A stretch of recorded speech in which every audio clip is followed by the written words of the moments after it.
Hi everyone, welcome to the iSpring webinar series, where every week we talk about e-learning trends, share iSpring tips and tricks, and cover clients' cases.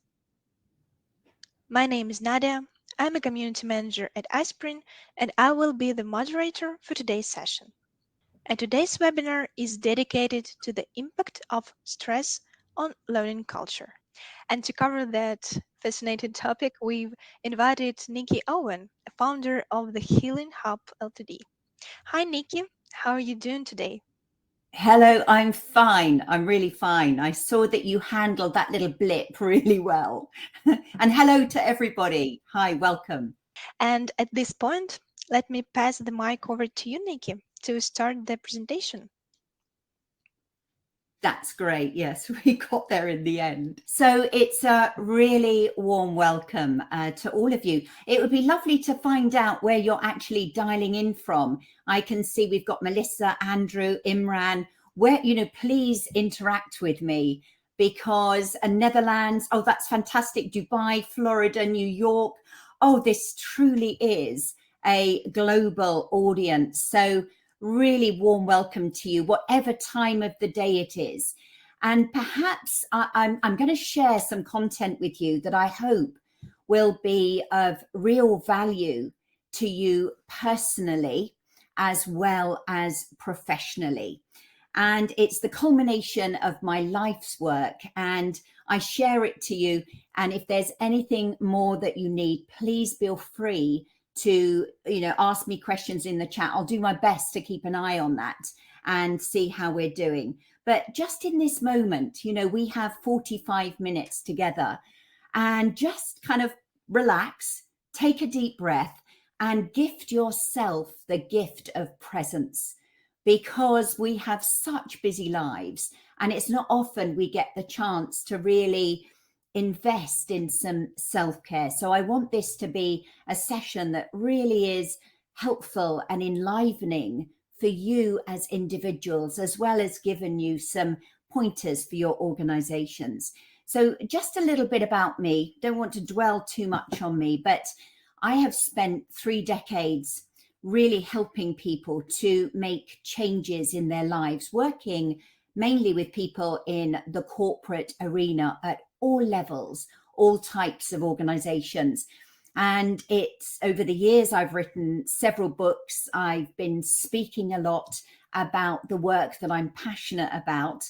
I was an executive faculty for Henley Business School in the UK, and working with their advanced leadership program. I've created over the years lots and lots of different stress busting tools and tools that individuals can use themselves to create change. And my journey, my fascination to follow this path, to really figure out how I could help people, began when I was 18 years old. And I experienced a trauma where I was facing a life sentence because I'd been so violent and mentally unwell. And in 1978, my case made legal history. I was freed against all of the odds. And at the age of 18, I had to make a decision what I was going to do with the rest of my life, because even though my case had been tried, I was emotionally very broken, and I was full of panic, full of insecurities. And yet, I'm sure each and every one of you have got, a story of what you've been through. And I truly believe that often in the times that we go through our darkest moments, that we are given the ability to see life in a different way. And that all those years ago was the start of my journey, because I wanted to, first of all, sort myself out. And then when I sorted myself out, I thought, well, if I've discovered ways to get myself back, then is it possible I can help others? And over the years, it's been a real honor for me to help so many thousands and thousands of individuals all around the world. And if it was lovely recently, I got interviewed about my life by BBC World Story. It's on the BBC World Service, just explaining a little bit more about that time if you are interested. But enough about me. Let's get on to some of the things we're going to cover. So we've got quite a lot of content I want to cover with you. First of all, to cover what the 21 symptoms of stress are. And they're not always symptoms that we would associate with feeling stress. So I thought I'd cover those. To take a look on the impact that stress has on the organization, not just on the individual, but the organization, and also on the learning culture and how it really impacts on learning receptiveness and how well people can learn, retain, and change behavior. I want to look at why stress is such a big problem, because it's a situation that is it's complex, as you know, because you're dealing with it day in and day out with the people that you're working with it. I'll introduce you to the fear cycle and how this impacts on how much appetite we've got, how open we are, or how resistant we are towards any learning and change. We'll have a look at, what are the 5 criteria that are absolutely essential if you are genuinely wanting to create when I say a stress-free culture, I don't know if that's possible, but a culture where people are really open and in growth mode. And then I have a number of different gifts that I'd like to give you so that you can benefit from some of the tools and techniques that I've pioneered over the years, so that if you wanted something for you, there's a gift for you as well. And all that we're going to cover within 40 minutes. So let's move on. So here are some of the symptoms of stress, some of the emotional symptoms, some of the physical symptoms, some of the behaviors of stress. And I know for me that when I'm feeling very, very stressed, I tend to overthink and I go into complete overwhelm. And I'm very sensitive as well. I can get very sharp. If you speak to my team, they say I tend to be quite curt with them and a little bit lacking in compassion and empathy. And then how about you guys? Have anyone recognized, would you like to share the numbers of the ones that you can relate to yourself? So which of the emotional indicators of stress do you experience? So let me get a sense. So 1, okay, what else have you got? And then what about the physical? Because, we often associate muscle tension, and I'll explain why. Our breathing shifts. We get a lot of problems sleeping, or headaches, or migraines, or sexual problems. So it's not just emotional. So we've got 4, 7, 10, and 11 from Ashleen, 8 and 10. We've got anger from a Nihit, Sula. Okay, guys, so you can relate to this. And what about with behaviors? That how many of you have found that you're on social media more, scrolling through, or you're having an extra glass of wine, or, you're just eating comfort food a little bit more. So we're in a situation where we all can recognize 1, 2, or more of these. And these are not all of them, but some of the symptoms of stress. And you'll probably recognize, thank you so much for sharing. Great, thank you so much for sharing. So let's have a look at some of the impact that stress has on the organization. And I wanted to get together some global figures because I was aware that I was talking to a global audience, and 75% of visits to your physician, your doctor, are actually stress related. That's a huge amount. And 20% of people say that their relationship has broken down because of stress. So these are all individual impacts at the moment. It shortens life expectancy. 4 out of 5 employees, so 4 out of 5 of the people that you're working with right now are going to be experiencing stress to a greater or lesser extent. Over half of absenteeism is stress related. Nearly a third of employees are thinking of leaving. We're all aware now of the great resignation, and a lot of employee turnover is down to stress, and it creates in turn this real resistance that we might label as resistance or negativity or people being closed-minded. The fact is that when we're stressed, it's impossible for us to be really open. It's impossible to learn and absorb information in the same way as if we're feeling calm, safe, and secure. And what I realized is that the more stress that we experience within the context of an organization, everybody closes down. So it promotes much more of a silo rather than a collaborative culture. Does that make sense to people? Are you kind of relating to this? Yes, please share in the chat. So here's one of the big problems that makes stress so hard to really deal with. Because most people within organizations and the individuals, when they're trying to sort out the stress, they immediately think we need to sort out the stress that's relevant to what's going on now. We need to make sure that the transition into hybrid working or coming back to work is seamless. We've got to organize this. But actually what happens from the moment you're born, you are born with a natural way to release stress. If you've got young children and you've witnessed their temper tantrums, you'll see that they just get very angry.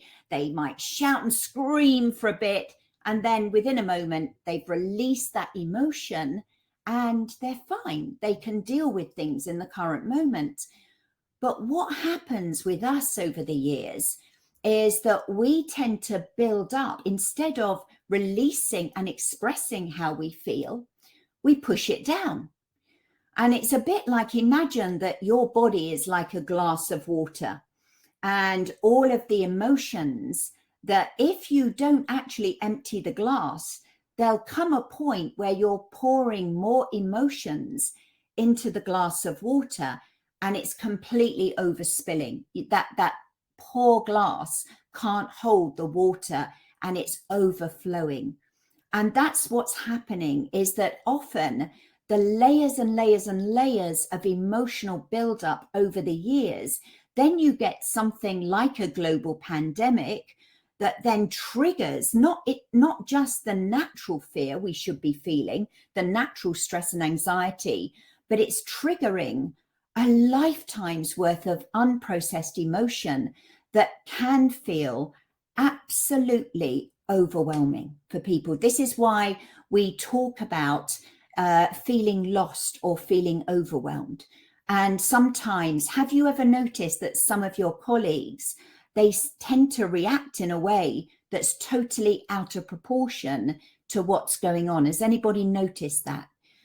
And the real challenge then becomes, if you're serious about helping people to release stress so that they can be much more open to learning, much more open and responsive to change, then you need to figure out a way to help them to process old unprocessed emotions that they've been holding on to from the past. Please give me some feedback. Please ask any questions. I'm keeping an eye on the chat. So what happens when we hold on to emotion is that there's a reason that we hold on to emotion. And we hold on to emotion because we have a perception, whether true or not true, at the age we were of experiencing the emotion, that it wasn't safe for us to express how we feel. And it might be that I know I work with a lot of men, and often when they were growing up, they were taught by their fathers every time they fell over, if they started crying, their father might say to them something like, "Come on, son, big boys don't cry." And that caused them to push down a lot of emotions, which is why a lot of men experience a lot of anger issues, because they've never been allowed to feel it's appropriate for them to express emotion, appropriate levels of emotion. So there's always an amount of fear that's triggered in the suppression of emotion. And that fear will create a sense of hijacking our amygdala. Your amygdala is a cluster of almond-shaped cells that are located at the base of your brain, and they're responsible for regulating your emotions. Now, if someone's coming along like Mr. Fear, and he's coming along and he's hijacking that, then you're not able to have any sense of emotional appropriateness. So at some level, you know that. So you send a distress call to your hypothalamus, which then activates your sympathetic nervous system, which causes your adrenal glands. And now your adrenal glands are responsible for the regulation of hormones, and they will release cortisol and stress, so that all of the resources in your body will be marshaled into what you're probably aware of is called the fight or flight response. So this means that all the energy that helps us to think clearly, because our brain, our cognitive function needs to have energy to be clear. But if that's being marshaled into fight or flight, into our arms and legs, then our cognitive function is going to be impaired, and all of the cells in your body are going to go into cellular lockdown. In effect, you're not thinking clearly, rationally. Your whole body is in a state of survival mode. Is this making sense?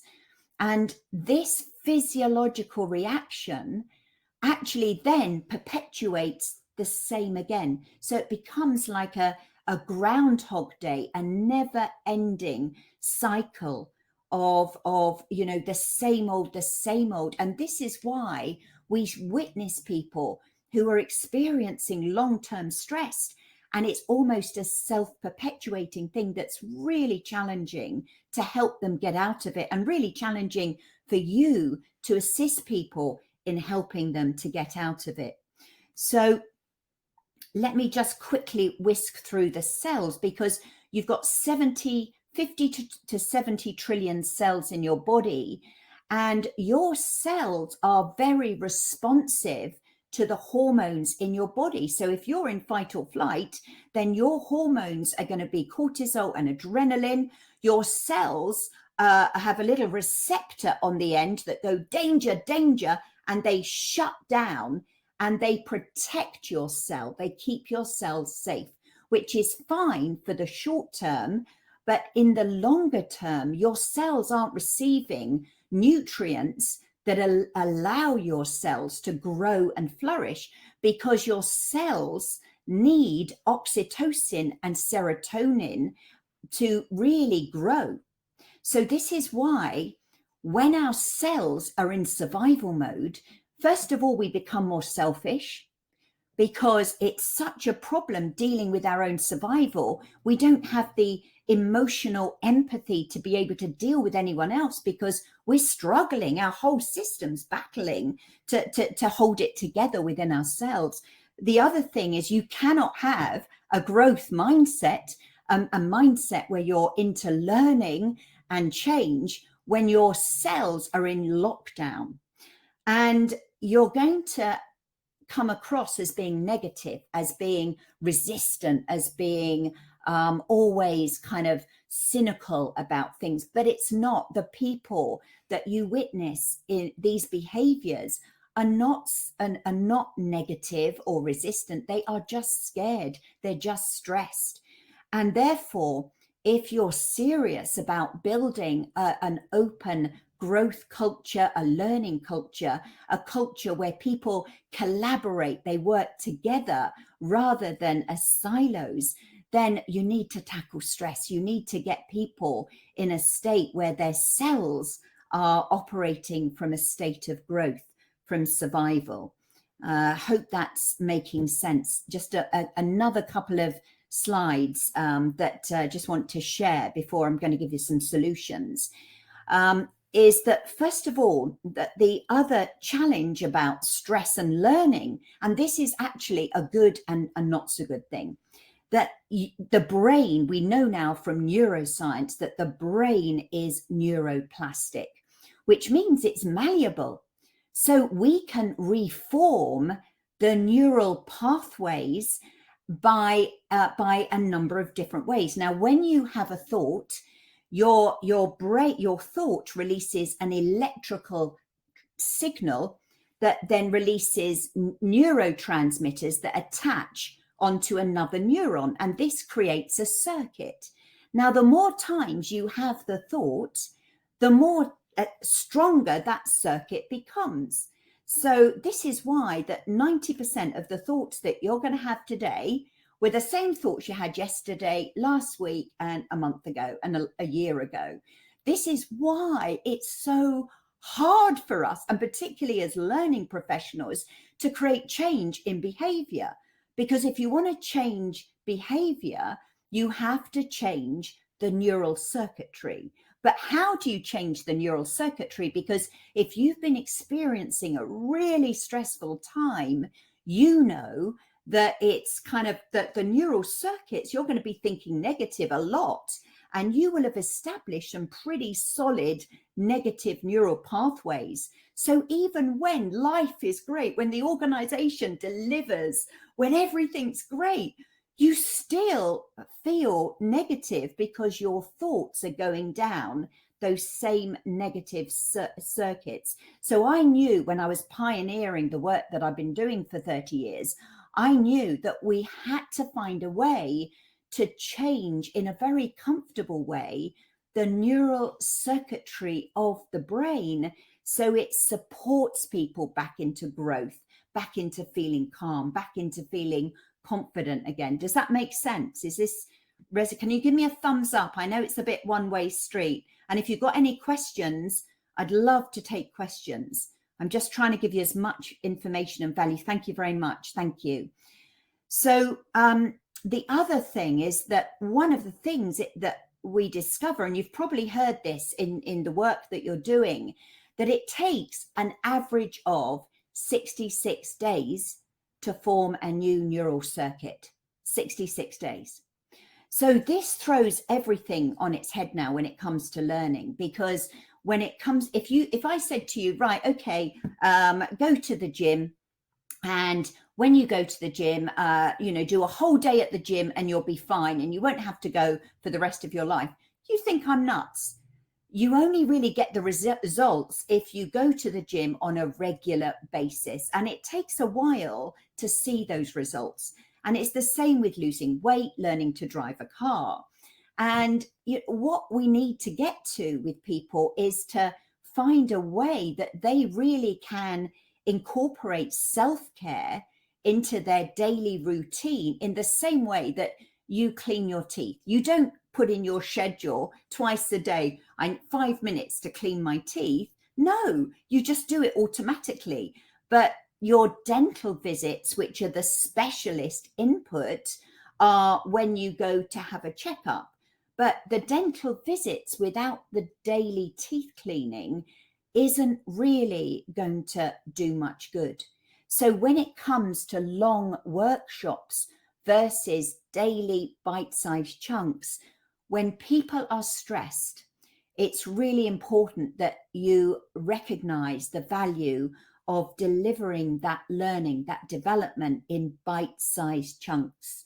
So just a question here. You mentioned that you can't have a growth mindset if you're suffering from stress, but stress can sometimes take some time to deal with and address. So is there a way to? Yes, there absolutely is. And I'm going to come on to some suggestions for you. So I know I'm telling you all the complex reasons why it's hard, but of course I'm going to give you solutions. So it's the key thing here is consistency is much more beneficial than intensity. So one thing before I give you into the solutions mode, years ago, when I'd come out of prison and I was really in self-beration mode, I had no confidence. I was constantly really angry at myself. And my whole family were just on edge with me. And I suddenly realized that I was affecting the people that I lived with at home.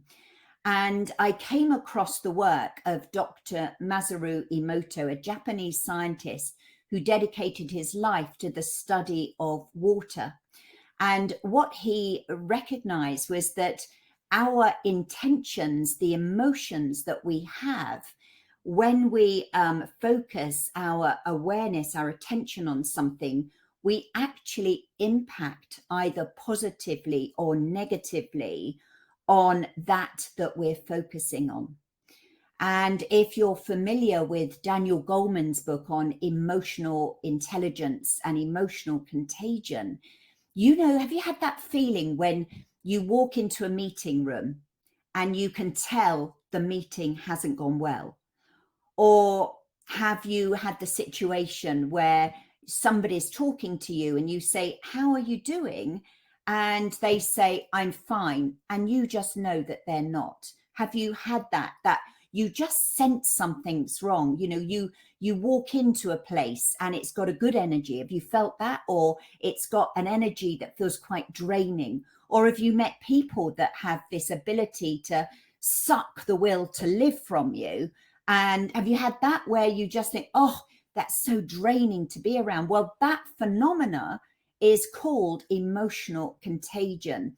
And I set up an experiment that, if you're interested, we can put some links up at some point, that shows that you can take an apple, and I chose to work with apples because it contains 65% water, which is typical of an average adult. You chop an apple into two halves. You put half into a jar called stress, half into a jar called calm. And whenever you feel stressed, you imagine sending the stress to your stress apple. When you feel calm, you send your calm to the calm apple. And most people within 3 weeks will see a visible difference in the rate of decay of their two apple halves. And it's astonishing. People don't believe it. But this is the impact that your emotions and other people's emotions are having on all of us. So, you know, stress is highly contagious, that you've got one person who's stressed. And if their stress is really intense, then other people are going to be contaminated or affected by that stress, because emotions are simply energy in motion. So when we look at creating change, when you create change in just one person, and even if that person is just you, it's the change starts with you, and then that impacts so much more positively on other people.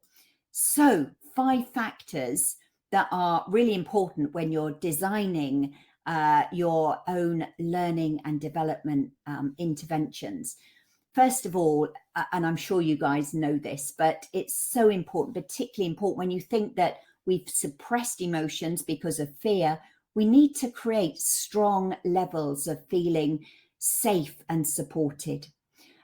So the other thing it really helps is that if we know now that our emotional intentions can be felt at some level by people, if we're perceiving somebody through the eyes of judgment and criticism because we think they're negative or resistant, then at some level they're going to feel that, and it's going to actually activate their cells and close them down. So we have to reframe when we perceive negative people, resistant people, as they're scared. And have you noticed that when you think of some of your, can you think of someone in your organization right now that's mega negative or resistant? Have you got someone? And think of them and now just see them and think they're really scared. And people, when they're really scared, they behave in a totally different way. And I find that when I witness that in other people, it gives me a lot more compassion and it softens my perception. That when you create learning interventions, that your learning interventions, they need to work quickly. Now, I'm a big fan of meditation, and meditation does work. Yet if you've not done meditation before and you're stressed and your body's full of adrenaline and cortisol, and someone says to you, calm the mind, that makes me more stressed. It's a bit like drinking an energy drink and expecting to have a relaxing night's sleep. Your body is too stimulated. So we need to find a solution for people that gives them a respite, a sense of this is changing within just 5 minutes if we can. We need it to have an instant positive impact. Yes, I think Denise, you've said negaholics do drain. Yes, okay, that's brilliant. So the other thing, we need everything to be in easy bite-sized chunks. So when we're stressed, remember our cognitive function is impaired. We can't absorb complex things. We need everything much easier for us. So break it down, do it in bite-sized chunks. And the other thing is use the combination of away from and towards motivators. So away from motivation is a very strong motivation, because if I want to avoid pain, or if I want to avoid feeling so stressed and negative and overwhelmed, that can be a good motivation for me to do something about it. And then also there's a motivation where I think I just want to feel really amazing. I want to be in flow. I want to feel expansive. I want to feel connected, confident. I want to feel on top of my game. That's a towards motivation. Now, if you use just towards motivation, when people are stressed, you'll completely lose them. They think they don't understand at all. So you have to use the combination in your communications, in your approach to learning and development, the combination of away from, so you're pacing where they're at, and then start painting a towards picture, if that makes sense. Also, you need to curate the content based on their daily mood. This is huge.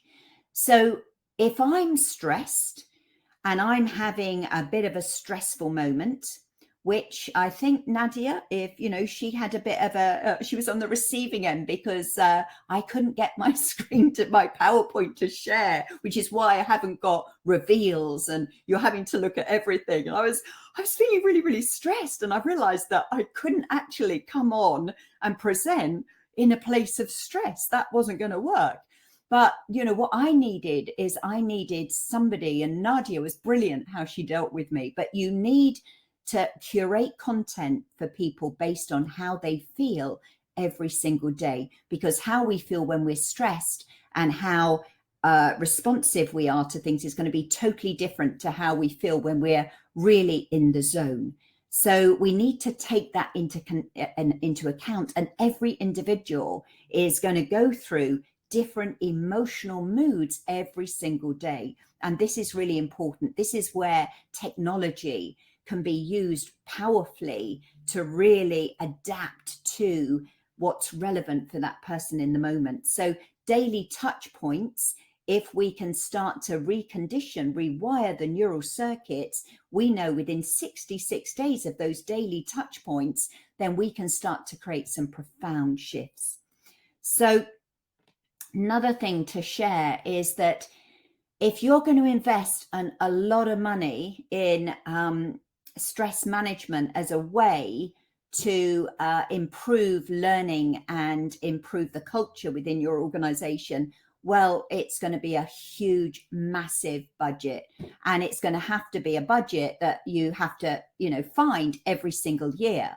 So to me, it's a bit like, do you remember that expression? You can give a man a fish and you can feed him for a day, or you can teach him how to fish and you feed him for a lifetime. What if you could teach every individual within your organization a way that enabled them to manage their own stress. So they were open, receptive, they were passionate about learning. In fact, they became hooked on their own continual learning and expansion. So that to me is the focus. Let's not do lots of things that provide. I know it's nice to have massages and it's nice to understand the theories of things, but why don't we give people a practical way that helps them clean their own teeth, metaphorically? Can you imagine if you took on the responsibility of cleaning the teeth of every single employee in the company? It would be ridiculous. But this is the same. We need to think like this when it comes with stress. We need to show people, inspire them to take that responsibility. And every intervention in an ideal world, I believe this, I've been designing learning interventions now for 30 years. And I know that when people choose to engage, they are so much more engaged. And if it's not for them, because different solutions are going to work better for different people. So there's never going to be a one size fits all. So I hope this is making sense. Nearly there. Just going to... we have created a lot of powerful techniques and tools, but I'm just going to kind of just share this with you, first of all, because rather than me try and explain them, and because all the tools we use blend neuroscience inspired technology, they use a powerful process to create a shift at a cellular level, and they work. You'll feel they're working. And what I'd like to do is, for being here, for being present, for joining me and listening to my life's work, is to give you the opportunity to experience our 66-day program absolutely free as a gift.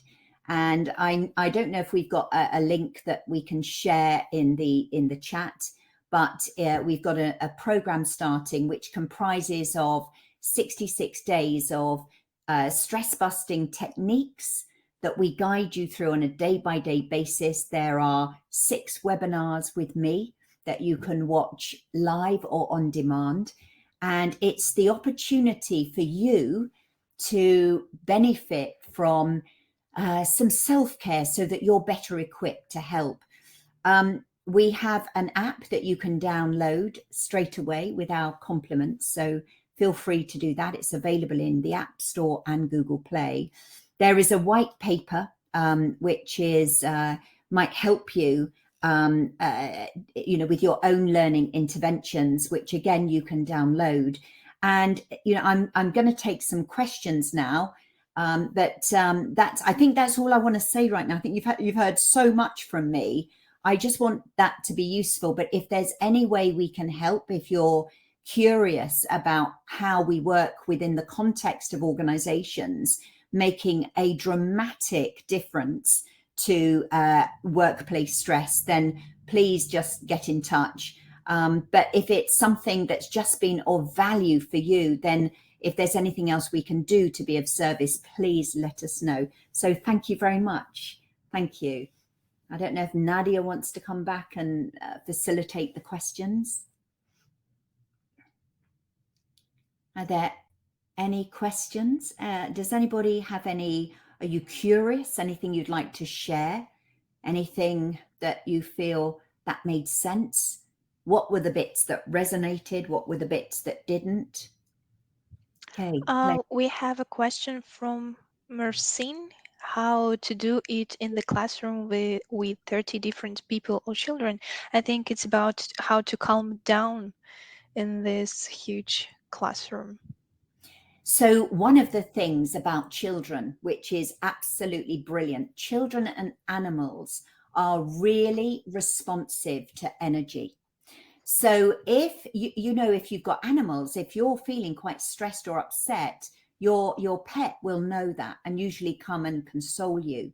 Now, children are really sensitive to energy. So if you're in a classroom of 30 children and you're feeling quite stressed, they will be feeling quite stressed. So the quickest way you can create change in other people, particularly children, is to access a place of calm within you. And if you want to do something a little bit crazy, and children would love this, if they, because they've got lots of pent up emotion, they've got lots of ideas, and you don't really want to get them to shut up or, you know, be quiet, because this is part of their creativity. The best way to do it is to get them to release. So you get them to lift up their fists. You get them to take a deep breath in, and you get them to start pummeling their fists really fast and shouting, going, yay! And I tell you what, if you do it with me, everyone, just do it with me and really do it with intensity and in a relaxed way. And you get the children to do that for 20 seconds, and whoa, they will love that.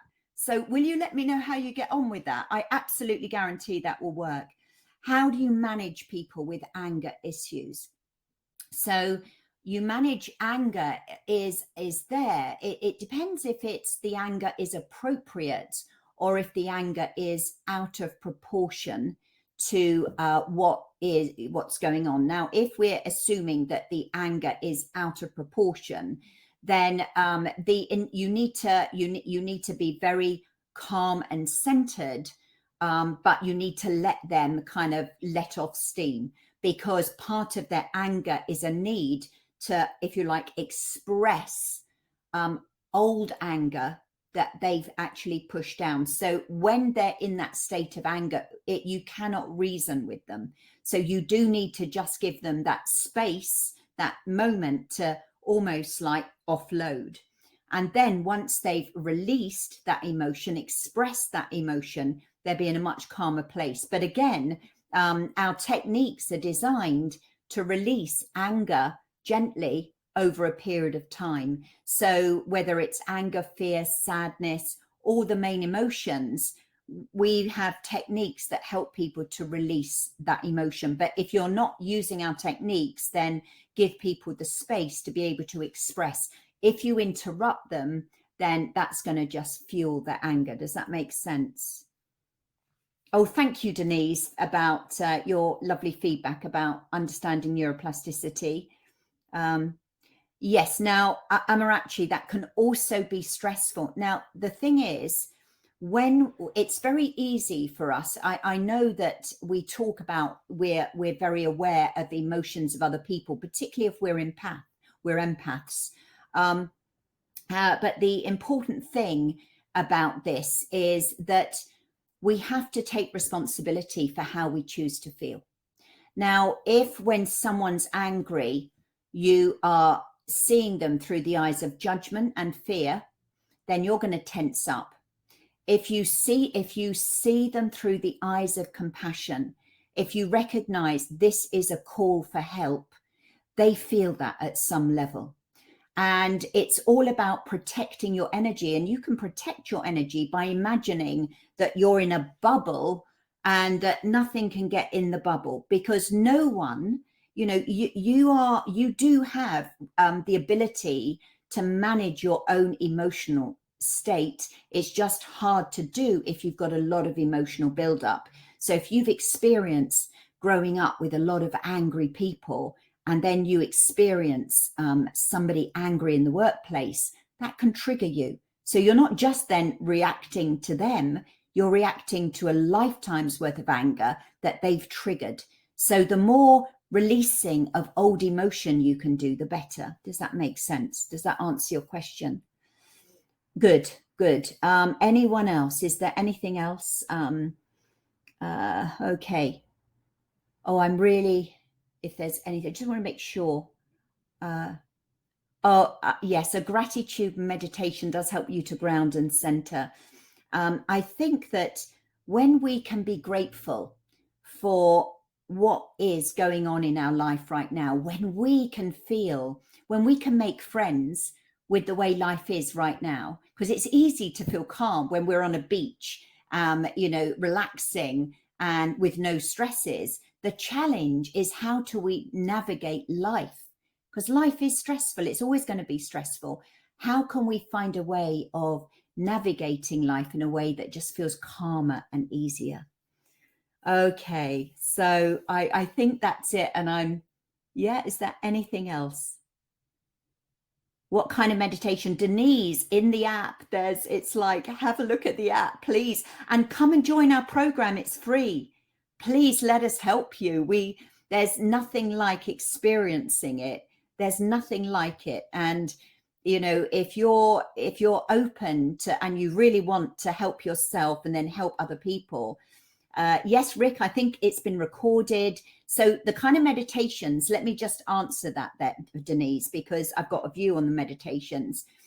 For a lot of people, when they're stressed, a classic meditation where you focus on the breath or you focus on a candle flame is going to be incredibly difficult for them to do. In fact, that will exacerbate stress. So that's what you do when you're a little bit more advanced and a bit more calmer and you've let off that steam. But we've got hypno meditations within our app. You can see them on screen right now, where we use techniques that overload your conscious mind, and we use binaural beat technology and 8D surround sound to take you from a beta frequency into a calm state of bliss. And we do that in a really guided meditation that changes your brain waves. So yeah, no, Amarachi, there's no cost. This is the cost of $299. It's a gift to you, Amarachi. Everyone in this seminar is free. There's no charge. So, that's what I'm saying. We want to help. We want to help you. Yeah. Okay. Yeah. Please, let me see. I hope I see you on the start of it. So I think that's enough from me. Nadia, is anything from you now? Good. I think that we don't have any questions. As far as we don't have any questions, thank you, Nikki, very much for this wonderful presentation. And thank you very much, everyone, for attending, coming today to this webinar and spending that valuable hour with us. I hope you have enjoyed today's session, and I hope that Nikki was enjoying presenting today. Yes, I did, Nadia. And thank you so much for your patience at the beginning. And thank you for your patience too. So, goodbye, everyone. Bye.